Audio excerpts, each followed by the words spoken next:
Hey guys, my name is Wildcard and welcome back to my channel. Whew. Super Rugby Aotearoa, Chiefs versus Crusaders. I think this is round 8 for the New Zealand conference.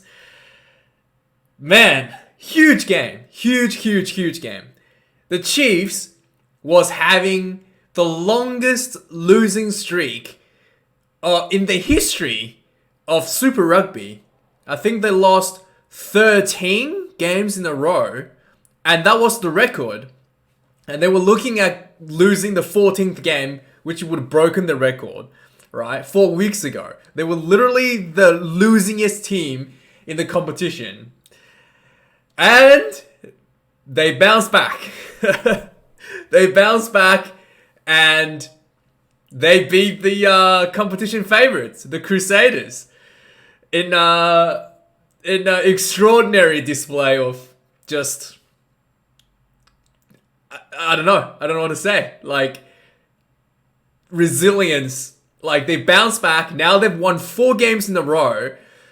Everything is clicking. They've put all the players in the right position. Damien McKenzie, at the start of the season, looked very out of place. A lot of his plays looked just like he was good, but it was like people weren't clicking with him. Now the Chiefs are actually clicking. His attacking plays are really smooth. The Chiefs' attack plays look really clean. The Chiefs' forwards, despite not having Sam Kane, who's injured, look better than when Sam was on the field. Like, everybody is just has that sprung of energy. It's great. It's absolutely superb performance by the Chiefs. And Crusaders, if you're a Crusaders fan, that's 3 games in a row now that you've had, you look very shaky. Provided that Crusaders didn't put on like a, no, I wouldn't say bench team. They put like some players from the starting team on the bench to play only in the second half. So they did kind of like, I would say, maybe taking the Chiefs a little bit lightly because of that, like Cody Taylor, who is by far the best hooker probably in the world right now, and they put him on the bench, so he only had about 20 minutes to play in this whole game, and he did score a try as soon as he came on the field with the maul. But still, like, maybe the Crusaders are taking things a little bit light. 3 games. They lost to what's his name? They lost to the Highlanders two weeks ago. They almost lost to the Hurricanes, and then there was like extra time golden point win. And today they lost to the Chiefs. So maybe the coaching has a little bit to do with with this. Or maybe all the other teams just getting better and starting to figure out how to beat the Crusaders. Because Crusaders has, at the start of season, being able to absolutely dominate the game with their forwards. And in the last 3 weeks, it hasn't been the case. Their forwards weren't able to win the mauls. The Crusader mauls weren't as good as they used to be, as they were a few weeks ago. The Crusaders scrums are not as dominant as they were. And on the breakdown as well, the Crusaders don't have a huge advantage anymore. In the first few weeks, it was almost like, if they're in trouble, they would just get put out the rolling maul from the line out and secure a try. If they're in trouble, they will probably put a lot of pressure on the scrums, probably get a penalty. And if they're really, really desperate, they get a lot of turnovers on the breakdown as well. So Crusaders were able to set themselves up a lot in the first half of the season, just based on their 4-pack.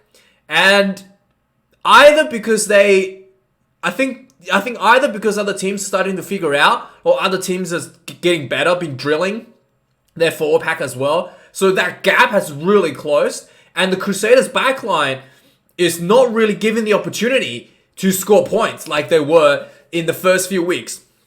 So yeah, I'm not sure what's going to happen. They might lose the finals in this kind of form because they're biggest weapon, the 4-pack, has been kind of taken down a notch. Anyway, so this is an absolutely amazing game. Let's go from the start. Right from the start, the Crusaders scored a try 4 minutes in. 4 minutes then, Leicester Faianga Anuku goes in for a try. Mitchell Drummond sets it up the try.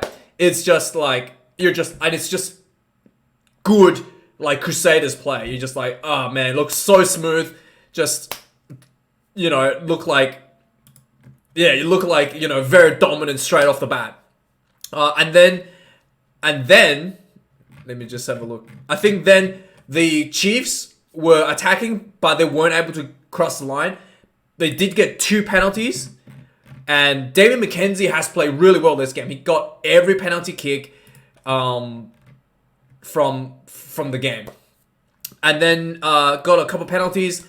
And then the Crusaders follow that up with their own penalty. And at the 29th minute, Will Jordan from the Crusaders goes over again for a second try. And then Crusader pulls up 2 tries ahead from the first half, about 30 minutes in, all right? And then at this point, it's looking like Chiefs are really struggling to actually, like, go over the line. There was a lot of, like, just... It's not like Chiefs played poorly, but it was just like they're just struggling to breach the line.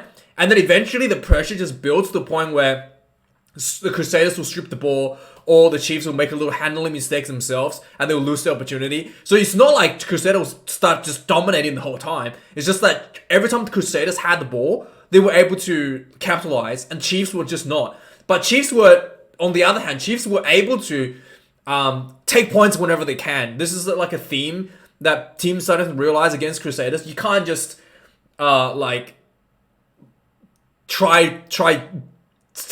score a try every time. When you get a chance to kick for a goal for a 3-pointer, you kick for 3-pointer. So the McKenzie had 3 kicks in the first half. The Chiefs finished at 9 points in the first half, whereas the Crusaders had 2 tries and a penalty in the first half. So the Crusaders were up 17 points to 9. So the Chiefs weren't that far behind. So coming out of the second half, there was a lot of talks about, like, Chiefs just gotta really have to manage that, like, playing the ball in the Crusaders half a little bit better to, like, reduce the mistakes to try to, like, convert points. And then second half starts, Chiefs really did step up a little bit. So, like, the little mistakes did look like it was, like, cut off a lot. Both they cut down the mistakes, and also the 4-pack really stepped up in the second half of the Chiefs. The 4-packs in the Crusaders first half were able to, like, rescue the Crusaders from under pressure a lot. Second half comes out, Chiefs kind of, like, just snuff that out and not allowing Crusaders 4-packs to just, like, dominate and turn the ball over at will. So 47th into the second half, the Boshier goes over for the first try for the Chiefs. So the Chiefs were, I think, putting a lot of pressure on, and eventually Boshier crashes over. Like, they didn't make mistakes in the first half where they just drop the ball or something, or get stripped whilst just a few minutes left on the try line. So Chiefs got their first try, 46 minutes in. Damian McKenzie converts, and at this point, Chiefs sneaks ahead of the Crusaders by 1 point, I believe. No, they're behind by 1 point. They're still behind by 1 point, actually, at this point. So it was 17 points to 16. So then the Crusaders started putting on the substitutions, and this is where the big guns started coming on. Cody Taylor comes on a 50th minute, and Cody Taylor, like, again, should probably play the whole 80 minutes, and he's by far the most informed, like, forward hooker pretty much in the world. Like, he's probably going to be the starting hooker for the All Blacks. I've got no doubt anybody else is better than him anywhere in the world. And Cody Taylor comes in straight away. Crusaders got a penalty, went for a line out, went for a maul, and Cody Taylor got the ball at the back of the maul. Basically, the first time he touched the ball again, the maul kind of rolled and then stalled, and Taylor breaks off the back, crashes over, forces his way over for a Crusaders try. And it was just, and again, suddenly Crusader looked like just like godly, right? Like the Maul just looked impeccable, and they just looked very, very dominant. And it was actually really funny at this point because Taylor comes on. He's the co-captain, and Scott Barrett is the captain. He's also on the field. And they got a penalty like right in front of the goalpost. And the score's pretty close, right? So Cody Taylor's kind of like, we should just go for 3. He kind of like pointed at a sign. And Scott Barrett came over and like overridden him because he's the captain. He's like, no, we're going to go for the line out. And they went for the line out, and Taylor scores right away. So it's kind of like, yeah, okay. Taylor probably, like, his captain had more confidence in him than himself, right? So it was kind of funny. But yeah, anyway, Taylor scores 52, and that was the last time the Crusaders scored a try. A few minutes later, Crusaders had another penalty. A few minutes later, Chiefs scored the second try. So again, Chiefs were applying pressure. They were on one side of the field, one corner of the field. And then eventually there was piling up penalties against Crusaders as well for offside. Eventually the ball spun out. There was just too many players, too much space out wide for Lowe. And then he just like basically ran. He had like 30 meters of width to work with, basically. And he, not 30 meters, like 20 meters of width to work with. And he just ran like straight for the corner when he got the ball and scored a try for the Chiefs. Just spectacular play for the Chiefs. And again, it's something that they were doing in the first half, and they were just able to tidy it up and not just let Crusaders strip, and actually in return forcing penalties on the Crusaders so that they were like under a lot of pressure, like full on penalty pressure. And then yeah, they just spun the ball out wide. Lowe's goes over for a try. And then Crusaders had a penalty. Crusader kicked the 3 to pull themselves ahead again by 2 points. And then, oh yeah, sorry. Let's go back one bit. This one bit that's really important, I forgot. When Cody Taylor scored a try with the rolling maul, which is the last try Crusader scored, which was like pretty much under, like just next to the post. But Mwanga actually missed the conversion, which proven to be huge mistake. He was like literally right in front of the post, a little bit off to the side, and he hit the post.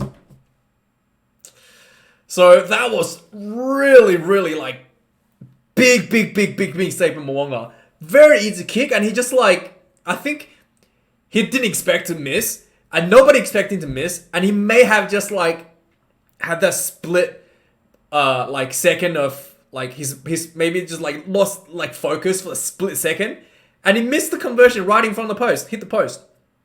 So anyway, and then Crusader puts a head banana 2, and then Chiefs bounces back, putting a lot of pressure on the Crusaders again, and then eventually got a penalty, and it was 77th minute.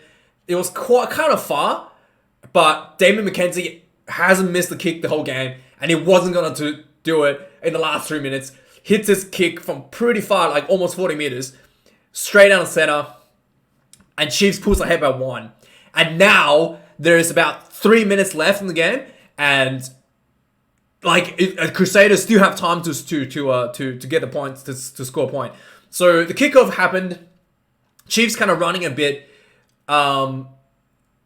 Eventually, I think what happened was Damien McKenzie got the ball, and he tried to do a clearance kick because, you know, obviously from the kickoff, they recycle the ball back inside their own 22. And Damien McKenzie tried to do like, tried to do a clearance kick, and it wasn't a good clearance kick. It was like just outside their own 22 with 2 minutes left, less than 2 minutes left.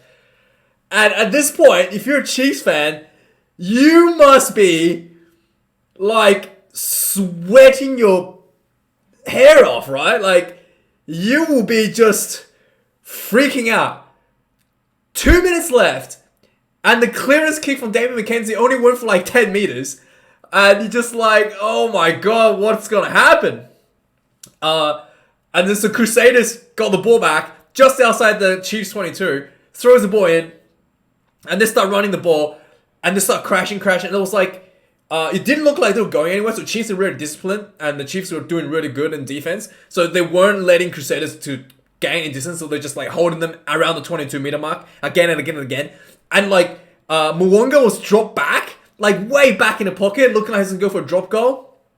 And then they just like They're literally just like setting it up so that the clock would just run out as he does the drop goal, so the Chiefs won't have a chance to kind of like attack again. So they're just literally running the clock down. Around 30 seconds left, Crusaders were just like crashing.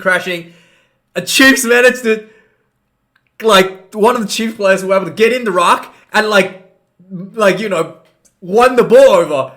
And then the referee comes to a full-on penalty against the Crusaders for not releasing.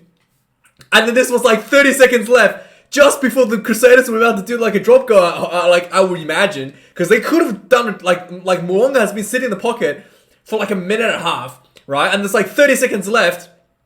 I'm like, most likely he's probably going to do a drop kick now. And then like Chiefs just like scrambling to try to like stop the drop goal, or like try to like getting ready to rush up and stuff. And then they just did like a turnover. And then, I like, no one knows how he did it. Like, there was 5 Crusaders guys, literally like 4, right? There was like 1 guy going in with the ball, and like 4 guys going to clear out. Like, literally like, maybe 4, maybe 5, 4 or 5, I don't know, I can't remember. But there was just like Crusader players everywhere over the ball, and there was just like 1 Chief player in there, and he just like skewed the ball back. And then as soon as the penalty happened, Scott Barrett runs into the referee, goes, "Captain's challenge. I think he illegally like turned the ball over." So the rule is, you have to put your hands on the ball. Like when you go with the ball, you can't just like put your hand past the ball, and then as you get pushed back, like roll your hands onto the ball. Apparently, so if you go over the ball with your hands and your hands touch the ground, it basically means that you have lost balance in the ruck. Basically means that you've if your hands touch the ground before you put your hands on the ball, then it's technically like you've like put yourself, you're actually technically on the ground. You're not allowed to touch the ball anymore. So you have to basically put your hands straight onto the ball without touching the ground for like a jackal to be legal. A lot of times the referees don't penalize that, but like in technical terms, your hands cannot like touch the ground and then put it onto the ball. You have to get on the ball right away without touching the ground. So like it's a very technical penalty Scott Barrett's going for. Like he probably doesn't even know what's happened. He just like randomly guessed. That's like probably maybe he just like randomly guessed that could have been an issue. So he just like referred it. They had a look, couldn't see that his hand touched the ground. And it didn't look like he did anyway, like from the angle so that you can see. You can't really see people everywhere. But from the angle that's shown, it doesn't really show anyway. So the penalty stands. And the clock ticks over 80 minutes. Just about to tick over 80. Chiefs had to do a line out. There was like a really stressful line out. Anyway, everybody's just like fake jumping. And eventually the ball went long. They brought the ball down. And then the Crusaders tried to wing over.